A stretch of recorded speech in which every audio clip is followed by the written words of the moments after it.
selamat pagi. Assalamualaikum warahmatullahi wabarakatuh. Baik, pada kesempatan kali ini, mari kita segarkan kembali mungkin ya, wawasan tentang bagaimana menggunakan bahasa Indonesia dalam surat dinas. Kita tahu bahwa surat dinas ini adalah satu media untuk berkomunikasi, khususnya untuk kita semua ya, yang bertugas di lembaga atau instansi, yang sebenarnya teman-teman mungkin selama ini berpikir bahwa bahasa naskah dinas adalah bahasa resmi tulisan dan sangat berbeda jauh dengan bahasa lisan ya, dengan kehidupan sehari-hari. Nah, namun pada praktiknya bahasa pada naskah dinas sebenarnya adalah komunikasi lisan yang dihadirkan dalam bentuk tulisan. Ini yang kadang-kadang Bapak Ibu penyusun naskah dinas mungkin sering belum memahami konsep dasar ini, sehingga banyak penyusun naskah dinas ketika membuat surat ini penggunaan bahasanya masih belum sesuai, masih versi subjektivitas yang muncul, dan abai bahwa naskah dinas ini merupakan representasi dari gambaran pembuatnya ya, gambaran mental pembuatnya dan citra diri lembaga. Jadi kalau Bapak Ibu yang membuat, yang verifikasi ataupun yang tanda tangan ini pimpinan, maka orang tidak akan bertanya siapa pembuat naskahnya, tapi siapa yang mengirim, siapa pimpinan lembaganya, begitu. Ini yang kadang-kadang menyusun teman-teman penyusun naskah dinas ini tidak terlalu atensi, ya sudah subjektivitas muncul begitu.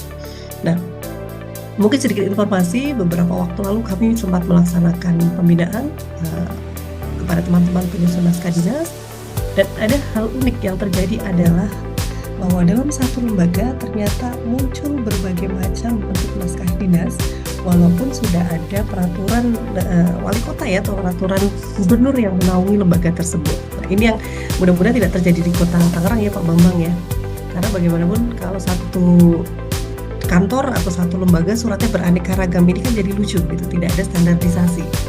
Nah, ini yang kita coba dari Bapak Ibu, kita seragamkan kembali pemahaman kita. Baik, ini tadi izin, ini adalah biodata saya tadi yang sudah dibacakan oleh Pak Bambang, dan ini adalah rujukan Bapak Ibu. Kita ingatkan kembali tentang rujukan penyusunan naskah dinas. Ada berbagai macam rujukan yang dapat kita adopsi atau dapat kita jadikan referensi saat penyusunan naskah dinas.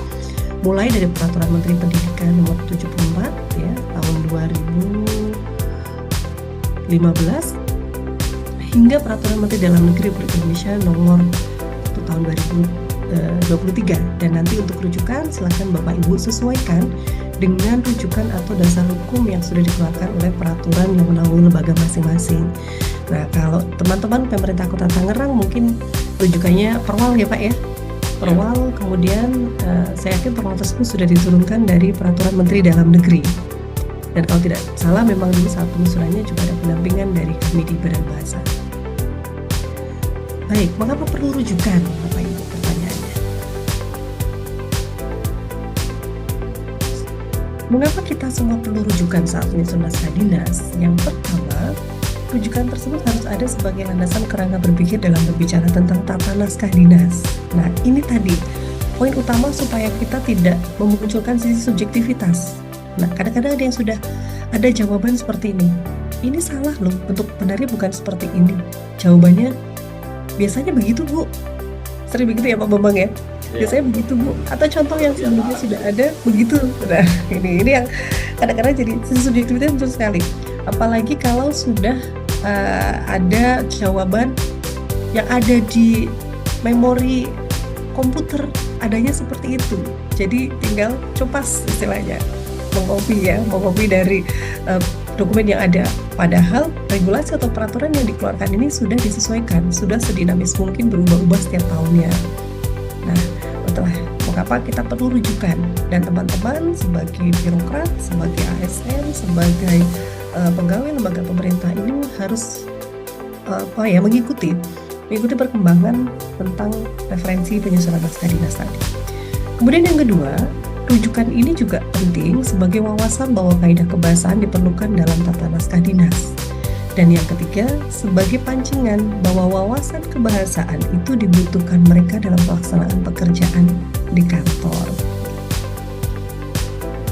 Ingat bahwa konsepnya adalah naskah dinas adalah kita sedang berbicara dengan mitra tutur melalui bahasa tulisan. Nah, yang sering terjadi di lapangan adalah teman-teman penyusun naskah dinas berpikir bahwa ini bahasa tulisan, tidak ada yang diajak bicara. Salah atau benar tidak penting karena tidak berhadapan tatap muka, begitu Pak Bambang. Aman kok, nggak kelihatan mukanya. Nah, kalau bahasa sekarang begitu. Padahal justru citra diri ini ada kok yang secara resmi terpampang, ada penanda tangan, ada pimpinan. Ini menunjukkan bahwa ini siapa yang mengirim surat ya, dari lembaga mana. Akhirnya ada pertanyaan seperti itu. Kok judul dan substansinya tidak nyambung. Kemudian mungkin muncul istilah-istilah yang tidak lazim atau bahasa yang kurang beretika. Ini yang harus kita hindari bersama ya Bapak Ibu. Baik, saya lanjut. Nah, ini sedikit mungkin tentang pengertian tata naskah dinas. Jadi berdasarkan peraturan ANRI nomor 5 tahun 2021, tata naskah adalah pengaturan tentang jenis, susunan, dan bentuk, pembuatan, pengamanan, pejabat penandatanganan, dan pengendalian yang digunakan dalam komunikasi kedinasan. Sudah diatur mulai dari jenis hingga pengendalian, bagaimana cara pengarsipannya juga sudah ada ya.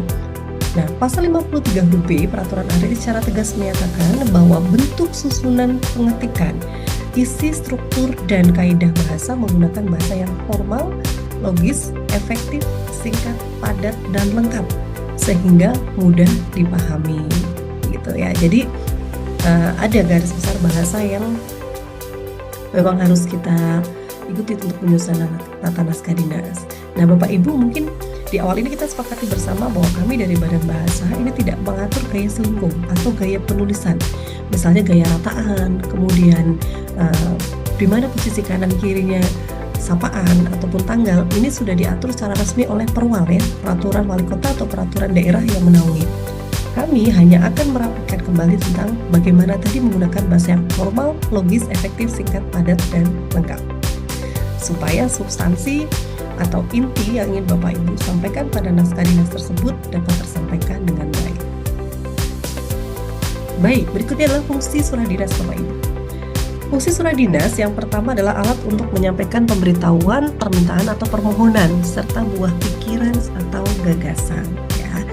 Jadi ada berbagai macam, mulai dari surat penunjukan ya Pak, SPT, kemudian SK, kemudian memo pimpinan, kemudian undangan dan lain sebagainya yang dikeluarkan oleh lembaga. Ini adalah surat dinas. Yang kedua adalah sebagai alat bukti tertulis, misalnya surat perjanjian. Bapak Ibu menandatangani surat perjanjian kontrak rumah misalnya atau kontrak kerja atau pembelian rumah. Ini juga sudah masuk ke naskah dinas atau naskah lembaga, dokumen lembaga. Kemudian alat untuk mengingat, misalnya surat-surat yang diarsipkan. Nah, 10 tahun ya Pak Bambang ya minimal pengarsipan surat, tidak salah, berlaku di semua lembaga. Kemudian sebagai bukti historis, misalnya surat-surat yang bersejarah, ini sudah tentu harus selalu disimpan dengan rapi. Pedoman kerja, misalnya surat keputusan atau surat perintah. Dan yang terakhir adalah sebagai duta atau wakil penulis untuk berhadapan dengan lawan bicaranya. Nah, ini tadi yang sudah saya ulas sedikit bahwa isi tulisan pada naskah dinas adalah representasi atau gambaran mentalitas pengirimnya. Gak berat ya Pak ya.